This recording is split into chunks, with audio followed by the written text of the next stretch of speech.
Hi, baby boomer fans. We are Jackie and Janine, the Pfeiffer sisters, and love to talk about the 1950s, inviting you to reminisce with us as we explore experiences of that decade. Grab your favorite malt or Green River. Make sure you are wide awake and get ready to be inspired about the 1950s. Welcome to the 1950s Fun Chat. Hi, friends. Hi, neighbors. Hi, new friends, past friends, and continued friends. How about that? Yes, yes. We hope we don't have any past friends. Who knows? Anyway, yeah. Yep. This Hello, is everyone. number 230 Fun Chats. We hope that you've had the opportunity to watch some of the Fun Chats in the past. And where can they go if they haven't had a chance to do that, Jackie? Well, they go to, look at the bottom, folks, www.wildthewindmillwatch.com. That is our website where you'll find lots of information about the authors of that book that's up there in the corner, about our vendors, about where we might be signing books or speaking, etc., or all the past 1950s fun chats. And as Janine mentioned, this is number 230. That's just an amazing number. When we started this little program, we had no idea it would take off as it has been, as it has. So the book, While the Windmill Watched, A Slice of Rural America in the 1950s, is one of the reasons why we are here today. And we hope that you might check it out. Mm-hmm. So we're going to begin with our guest here. The fabric of our lives is a metaphor, meaning that all a person's experiences and relationships and emotions are interconnected threads woven together. But for our guest, Sheryl Buroughs, it offers a more tangible meaning. Her relationship with fabric began at age 10 thanks to a 4-H sewing project. She earned a degree in vocational home economics from Northwestern Missouri State, and she has taught home economics. She's taught adult education sewing classes and operated 2 fabric/sewing machine businesses. Sheryl and her husband, Ron, live on a farm near Griswold, Iowa. They have 3 married daughters and 7 grandchildren. So, Sheryl, we welcome you to the 1950s Fun Chat. Mm-hmm. I thank you very much. Good to be here. So let's begin at the beginning of your sewing career here. As a 10-year-old, how did you become interested in sewing? Well, my mother sewed, and so I watched her a lot, and sometimes she'd let me, stitch a few stitches. And then for Christmas one year, I got this wonderful sewing machine. Oh, sweet. That was when I was in 3rd grade, and it just, by Betsy Ross, what could be better? So I enjoyed using it. You hand crank it, so it was a little challenging for that. It has suction cups, so you could work with it and not have it walk across the table. But anyway, I did a few things with that. Did a little bit of hand sewing, Mom taught me, and then become 4-H. So that was old enough, and they could help me. She could. Do you know, Sheryl, if she purchased that at a sewing machine store or mail order catalog, or where she might have gotten it? It was a Montgomery Ward purchase. Ah, okay. Yes. Well, to me, it looks very challenging to learn how to sew on that because you only had one hand to guide the fabric. That's right. That's why I didn't do a whole lot on that. Just a few tried to do some doll clothes. You can stitch a few pieces together and think it's wonderful. Yes. So speaking of doll clothes, were those some of your first sewing projects? And if not, what were some of your first sewing projects? Well, the thing I remember most was in 4-H. Got to be on my mom's sewing machine, which, by the way, started out as a treadle machine that my dad had electrified, so we could use an electric foot control. Yes. And stitch that way. So it really worked pretty well. And then I made a skirt and a blouse. Remember, you couldn't wear jeans or slacks to school in those days. And so I did a skirt and a blouse, sleeveless blouse, because it's harder to do the inset sleeve. I did and graduated up to some dressier things. I'm trying to think right now. I'm going blank. Did fashion review things, that you make and you model. Mhm. So that kind of whetted my interest. Mhm. Had some good 4-Hers too to compete against. Yes. Yes. Well, the interesting thing is that it is an opportunity to grow your skills. That's As right. when you each year you take that project. That's right. And you can be as creative as you want. Mhm. Yes. You That's know, right. look at ready to wear, see what you like, find a pattern similar, some fabrics that would look well with the pattern, and off you go. Mhm. That's right. And that was an era too when sewing was in such demand. Women sewed that Yes. and became creative, or that was a very economical way to clothe their family. That's Uh, right. and today it's a whole different story as far as Right. sewing. It has Fabrics are expensive now. it is. It can be. Mhm. But it is definitely more expensive than it used to be. And now we have very reasonably priced shops that people buy their clothes with and just wear a few times. Sure. But Mhm. but there are Yeah. certain rewards that you can't have with that, with just purchasing it and wearing it. Correct. Mhm. It was fun to. Later on, I sewed for my daughters. This is one of the dresses I made back when they used to wear these cute things.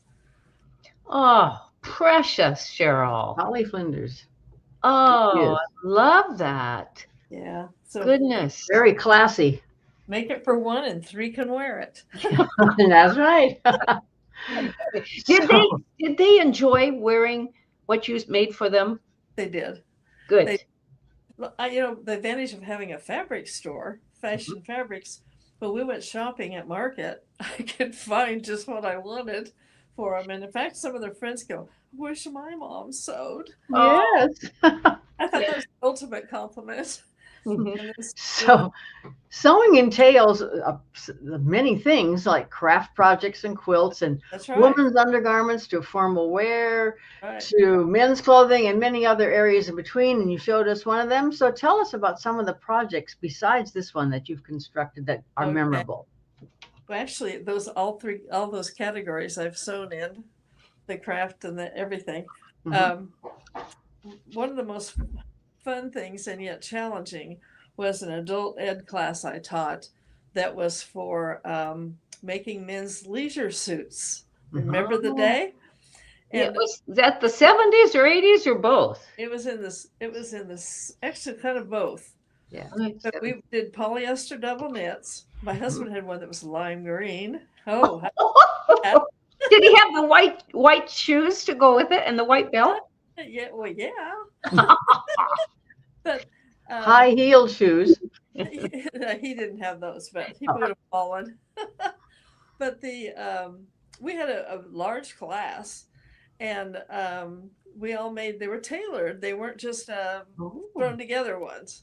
So they learned all about interfacing and doing a good lapel and all those things, the zippers in the pants Mhm. and when we were done, well, I made 3 because I demonstrated, and I didn't want to spend all the time demonstrating something, so I had 3 stages of each thing I was demonstrating because I made a leisure suit for my father, one for my father-in-law, and one for my husband, all at the same time. And so you just work through each week through the different stages and have them ready to demonstrate. So that worked pretty well. Yes. And they when we were all done, we all took our husbands out to supper at a nice restaurant. So that was it was fun. Everybody the women were just so proud, and the men were too. So, What kind of skills did those seamstresses need to have in order to be a part of that class?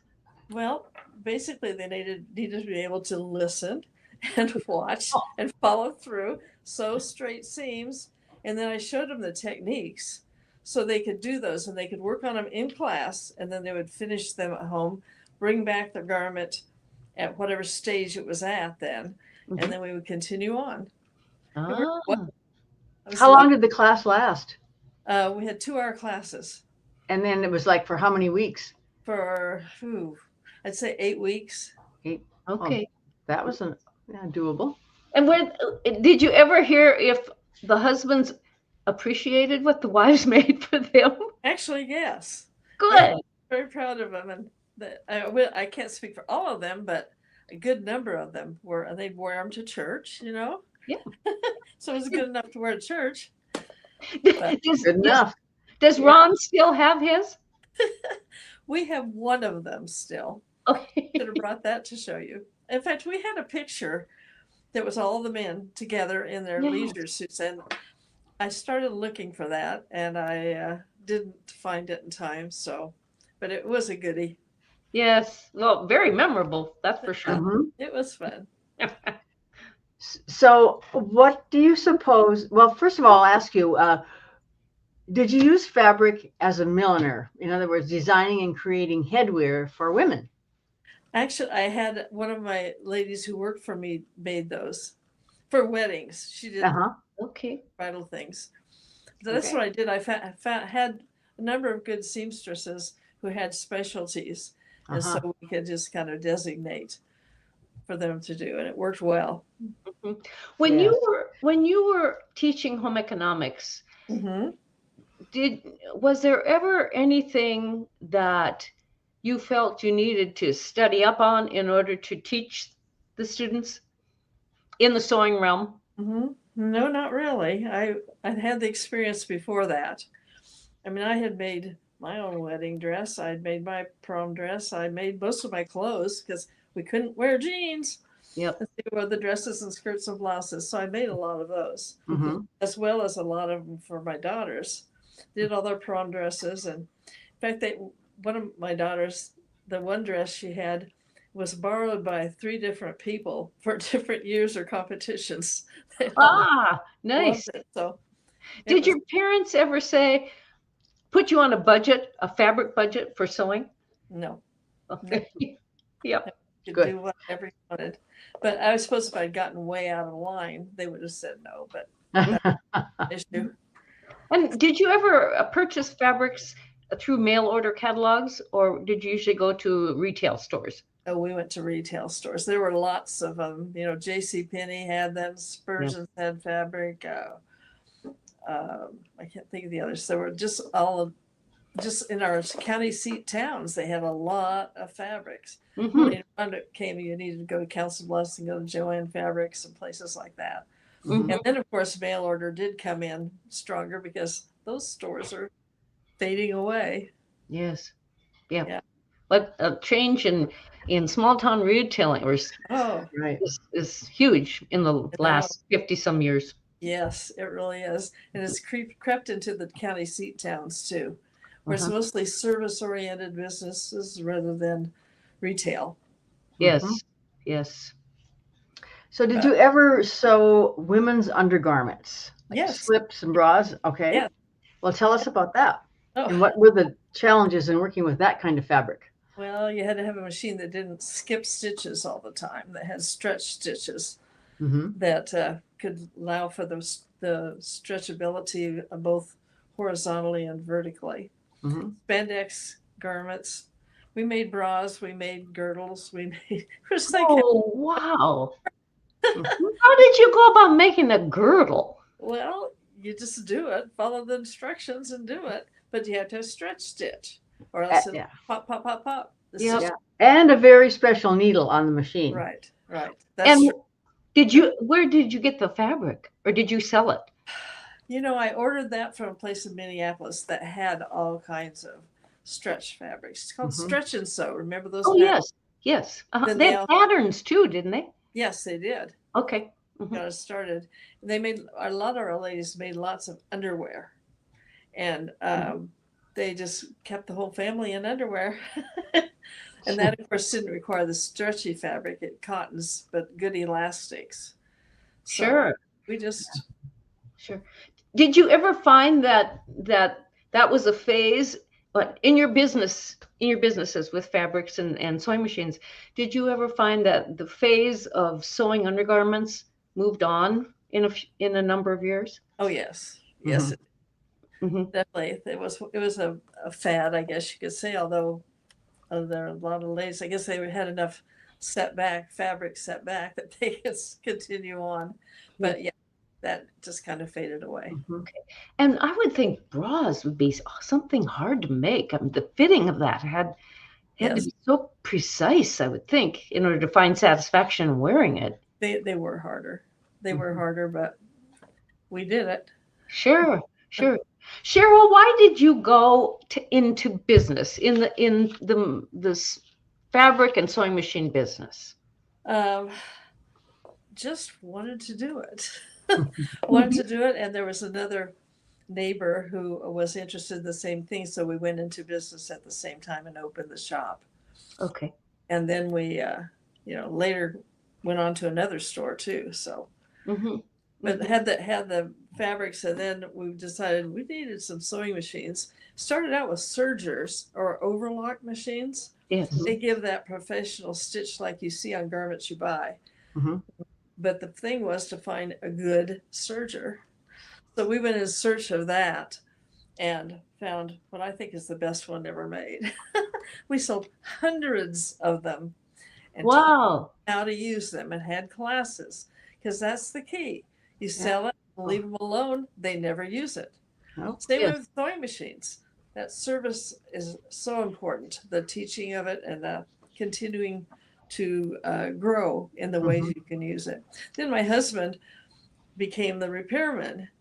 And so I don't know if it was voluntary, but I think kind of. So did he attend a class or get some help on how to be a repairman for whatever machines you had? Husqvarna Viking, Swedish made machines. Okay. And actually they call it Husqvarna. Around here people call it Husqvarna. Yes. But Bengt Gearborg, the president of the company from Sweden, says Husqvarna. They taught us in a class. Here's how you pronounce it. Anyway, they had classes, and Ron went to those. When we have some quarterly meetings, and when you go, you have different classes you can take, and so he always did the update classes. And our ladies still miss him to this day. Where do you go to get service then? Council Bluffs. Okay, a bigger city, more.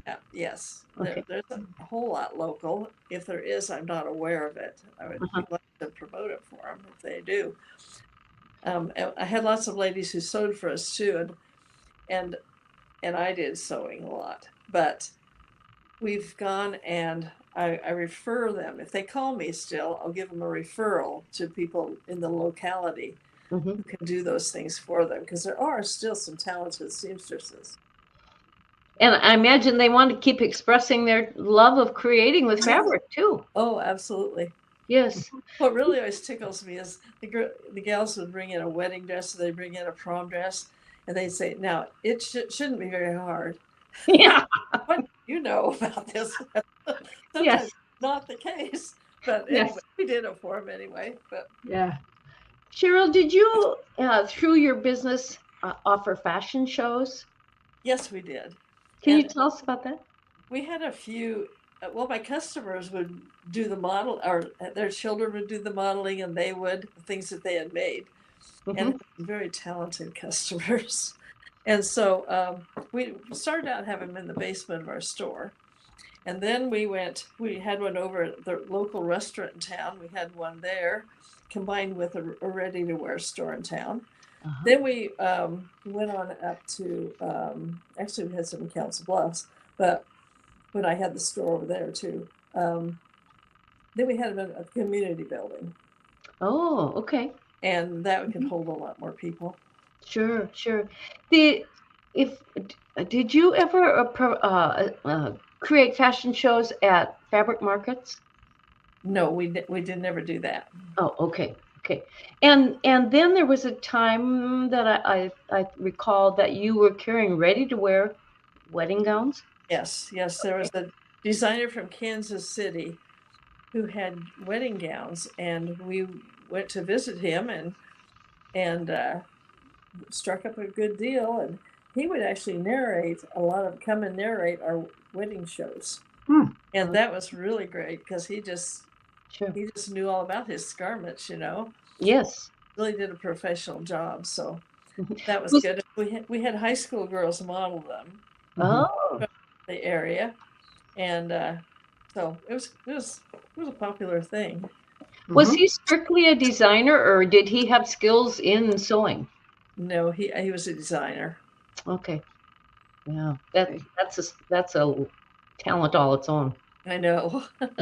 Mm-hmm. So, Sheryl, what were some of the most challenging sewing projects over the years for you? Well, one of mine was when I was in 4-H still, in my later years in 4-H. I did a wool plaid suit, so skirt and jacket. And you had to match everything, and then you did bound buttonholes in it. And, Oh, all these extra things, and made sure the sleeves set perfectly. And so it was a challenge for me, but I liked it. It got to go to State Fair and did well there. mm-hmm. And actually, this is probably wandering off the way, but as an adult, I took things to State Fair too. Like one of my daughter's wedding dresses was up there. Oh, neat. So it was Yeah. fun. What is the? Tell me, because I've always had trouble with bound buttonholes. What's the secret to getting a professional-looking bound buttonhole? I don't know how many people are interested in that, but very, I don't know. I had all the steps down, and you just very carefully and accurately Yes. put them in, make that little open square first, and then you set the lips of the Uh-huh. so all that had to match. Mm-hmm. And Yes. you stitch from the wrong side and stitch it.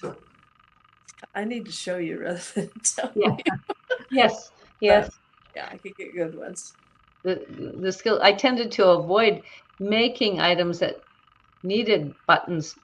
I did a lot with zippers because I used to that challenge. I just never seemed to get that right. But I know there are very talented people who can do that.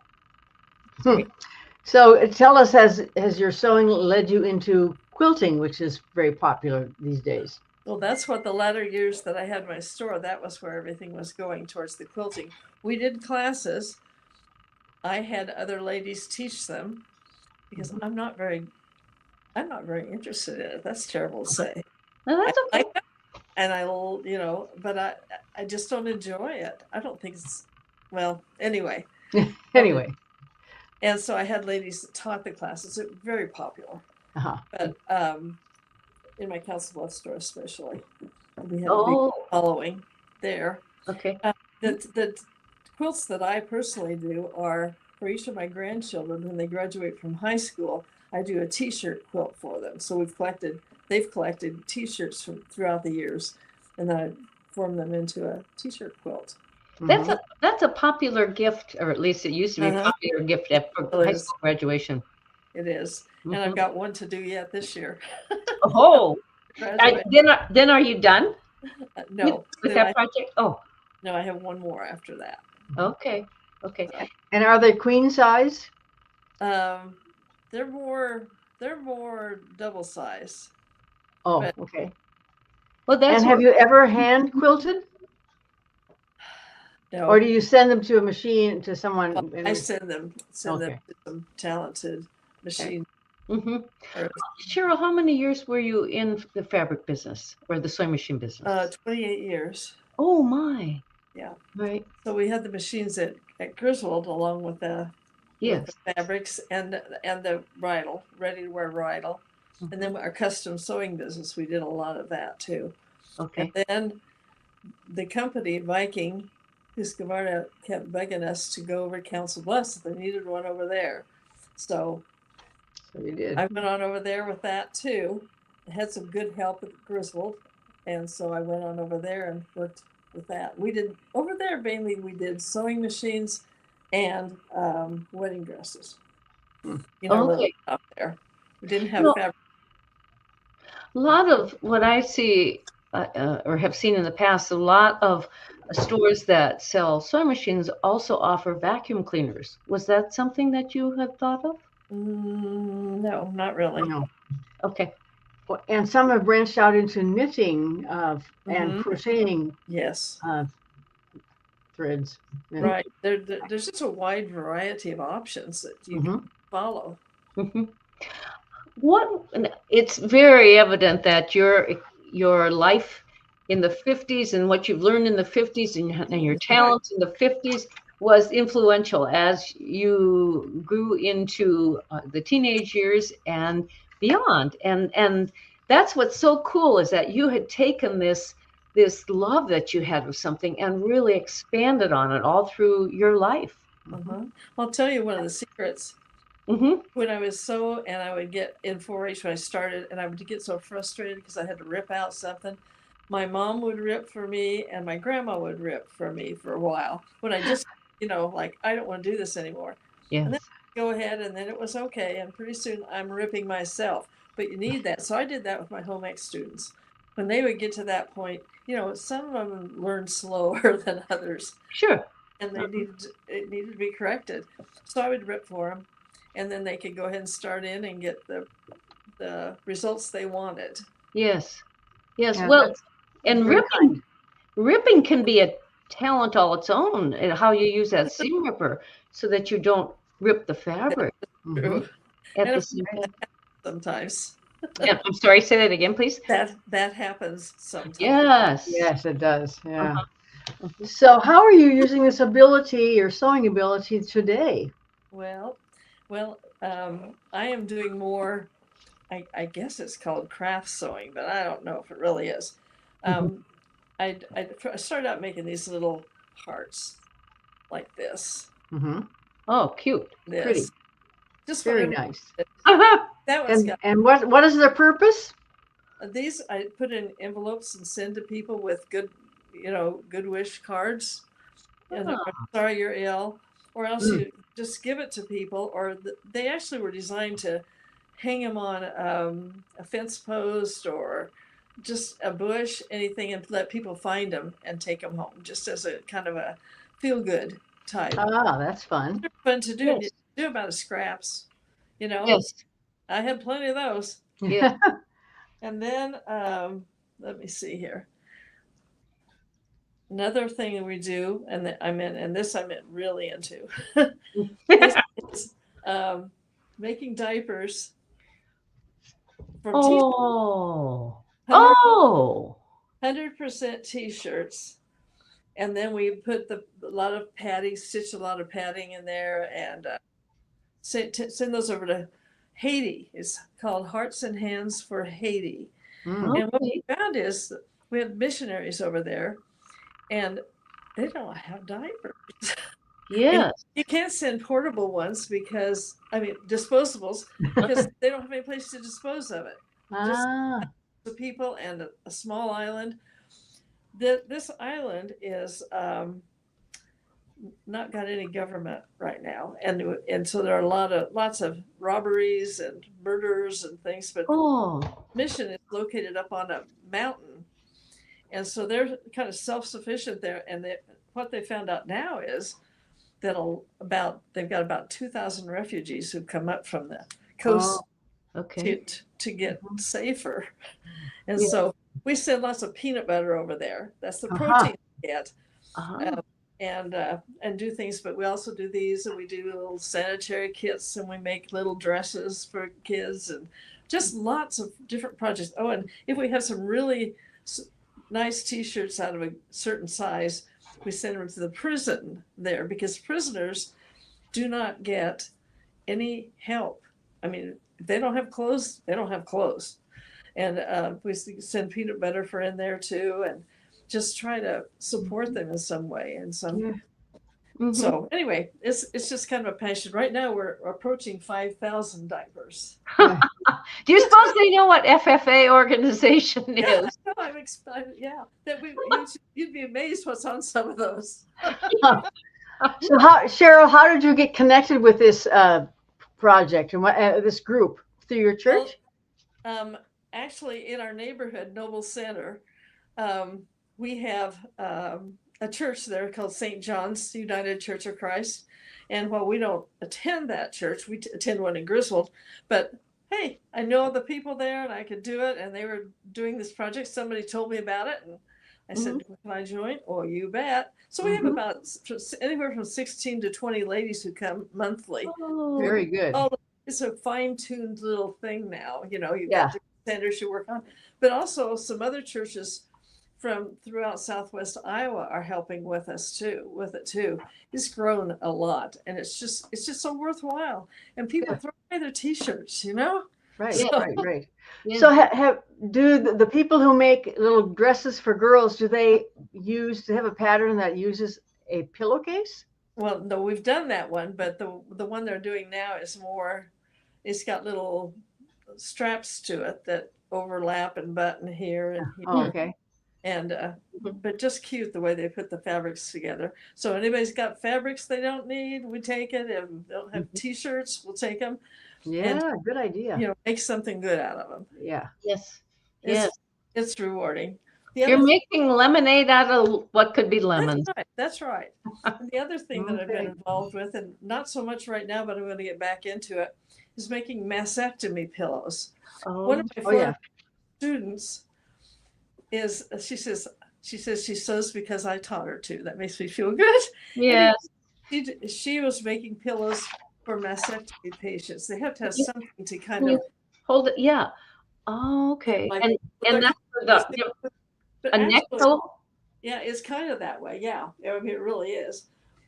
And you stuff them different amounts depending on what they need to make themselves comfortable. Yeah. And actually, we use these a lot at home too.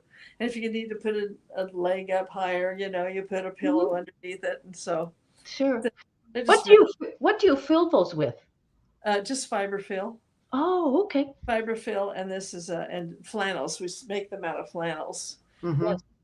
And so that's all on that. Those are things involved in now, so don't have to fit a thing. Yes, right. I want to go back to when your daughters were in 4-H and you taught them how to sew. Did you see? You have 3 daughters. Did you see a little more talent or inspiration coming through in the sewing world with one of them versus the other? None of them really embraced it wholeheartedly. Oh. Probably too critical of them. But they did well, but they each have their own sewing machine, but I honestly have to say that they don't use them very much. They'll say something for me to repair or yes. I get that. I'm sure you do. Well, that's neat that they have the skills. Yes. Right. But sometimes time gets away. And who knows? Maybe they'll review and pick up those skills later on. I hope they do. I really do. If you were to encourage someone to begin sewing, what would you say to them? I'd say give it a try on something simple. Don't start with anything too difficult. You know, simple shorts with elastic waist or you know, something like that you can do and get a decent fit without worrying about all those details. Yeah. And a good machine. And you need to know how to operate that machine.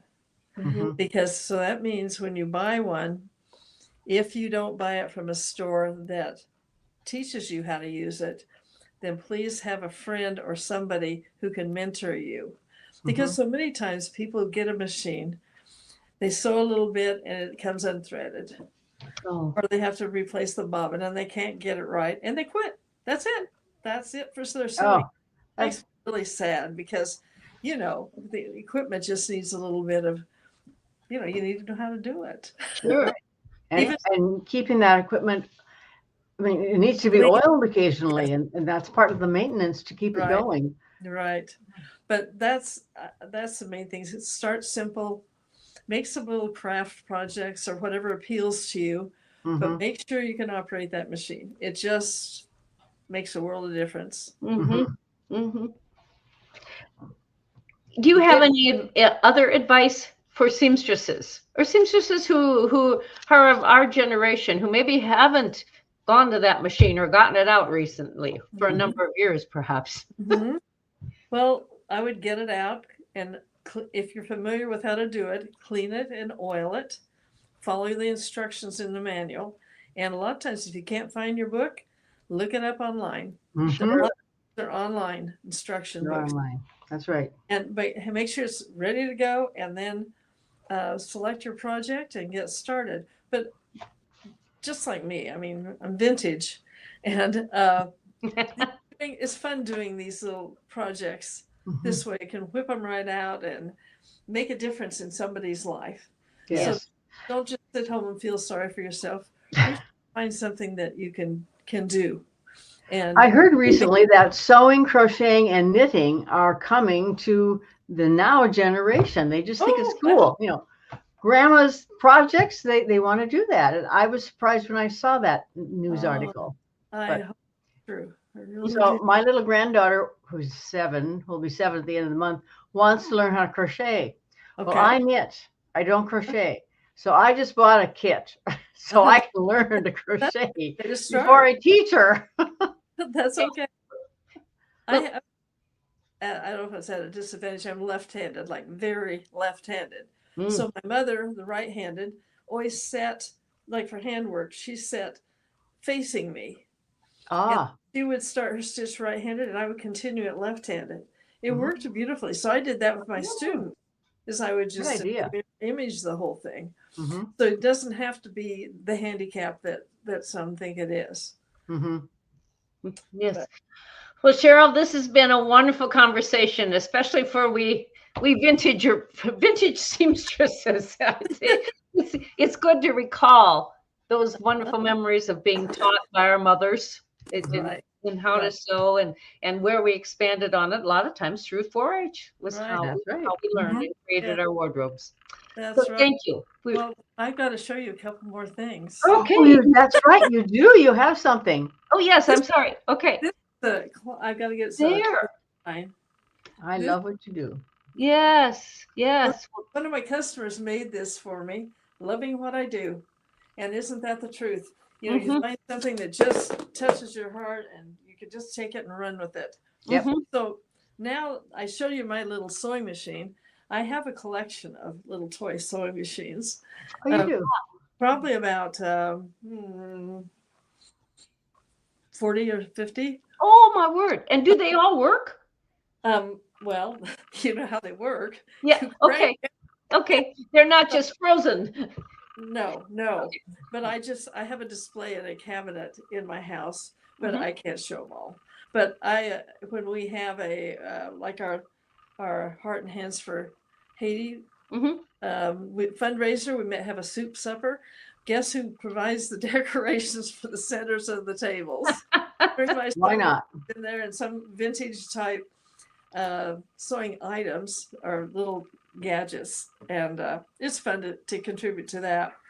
The other collection I have, and this one's very appropriate, it's a A thimble. snowman. Okay. That Oh, little, a thimble. decorative thimble. Cute. Had a granddaughter, went to Portugal, so she got me this. Mm-hmm. Yes. And Yes. here's one. Maine is where one place we Iowans don't get very often. You need to go. It's a beautiful state. Ah. But anyway, I have them from all the different states and just different themes, and that's fun. And it doesn't take a lot of room, although the more It you does. get, room it takes. Yes. But it's a passion of yours, and it's very satisfying to do Mhm. that. Right. It That's is. wonderful that you can do that. And then I've got to close with this picture. Let me- Yes. I'll try to get back here. Ah. Sewing room Yes. go to heal my heart and Mend my soul. Yeah. You know how it is when you get a certain place in your home where you have a hobby or you like to read your reading room, and you just have that feeling of, this is where I can relax. This is where I can enjoy it. And that's what my sewing room is for me. Mhm. Cool. It's not the neatest, but it's very functional, and Yeah. I want. And you find rest there and peace and joy. That's right. I Mhm. do. I really do. And I got the TV set up here. I've got the radio down here, and all the fabric around me. And so You've updated everything. that's right. Neat. Neat. Does Ron ever come in and want to be a part of that? Not so much. He sees things after I've worked on them, but he doesn't really come in there. Actually, there's not that much room. Oh, okay. Because I kind of fill whatever space I have Yes. with fabrics. And now that I'm at this vintage age of 78, I'm starting to weed out. I mean, I don't do things with garments anymore. I don't do things, certain things. And so I've been talking to different home ec teachers, see if that's anything they can use in their classrooms. Because I don't want it just to go somewhere where it's dumped in a bag and used for it. These are nice fabrics. Right. I've been trying to do that, to share that with other schools. You might check with churches who make quilts to send abroad. Right. I can do that with the cottons, but a lot of the others. With the cottons, right. That's right. I can. And do you have a local theater group that needs fabrics for sewing? Not that I'm aware of, but they did take some of our wedding dresses and things later when I closed the store that they use in plays. Our school did that too. Okay. So there's always a place for things which we can just figure out where. That's right. Yes. And your sign was a good ending for our session here. So yes, we thank you. And folks, tell your friends, even your relatives, about this 1950s fun chat. So till next time, toodaloo. Bye-bye. Bye-bye.